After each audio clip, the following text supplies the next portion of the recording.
Cancora, let us be very clear. Hamas breached international law on the 7th of October. Hamas targeted innocent civilians in the most callous and inhumane manner, and their actions have been rightly condemned by right-thinking people across the world. But we should also be very clear. Israel has breached international law, not just on every day since October the 7th, but virtually every single day for decades.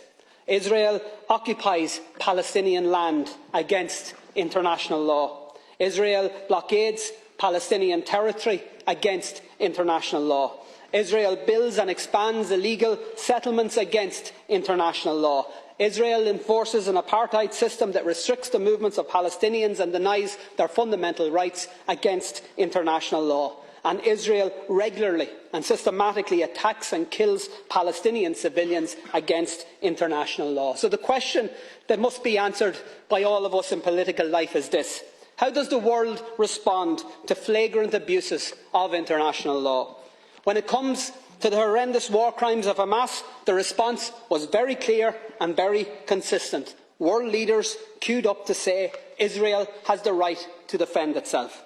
One after another repeated the words, the great and the good, including our government: Israel has the right to defend itself. Repeated in statement after statement, tweet after tweet, despite the full knowledge that those words have become contaminated.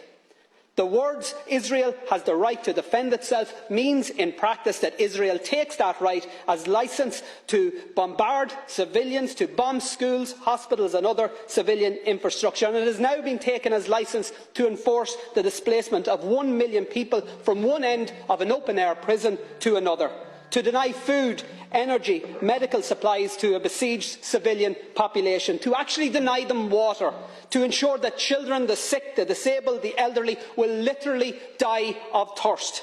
Israel has the right to defend itself has now become cover for Israel has the right to commit genocide right in front of our eyes. How come we never hear the words "Palestine has the right to defend itself"? Not when a humanitarian flotilla bringing essential supplies to Gaza is met with a military assault and the murder by Israel of 9 unarmed activists. Not when Palestinians march in peaceful protest against a legal blockade and are met again with a military assault and the murder of 300 of them. Not after the countless bombings of Gaza by Israeli forces. Not even when Israel targeted and murdered 4 little Palestinian boys playing football on a beach. And not when Palestinians were dragged from their homes and forced to watch as those homes were destroyed to allow for new illegal Israeli settlements on lands that are clearly defined in international law as part of Palestine.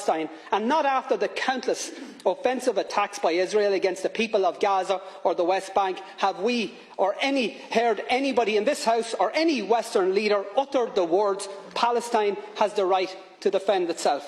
And why not? And by the way, I'm not asking you to say those words, and in fact it's just as well you don't, because we all know that the people of Palestine can't defend themselves. Not against one of the most powerful military forces in the world that is backed up by even more powerful military forces.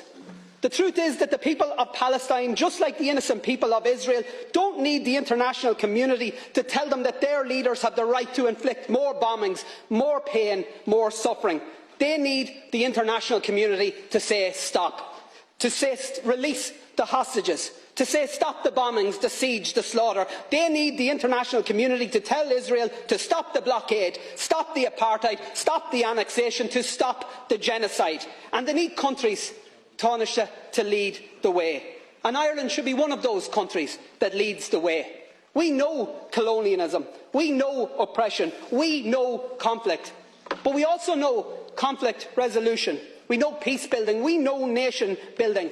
And because of what we know, what our history has taught us, our call tonight must be clear: immediate, full and unequivocal ceasefires, and a decisive international intervention that leads to negotiations and to a lasting and just peace settlement, and to, at long last, to a free, sovereign and independent Palestine.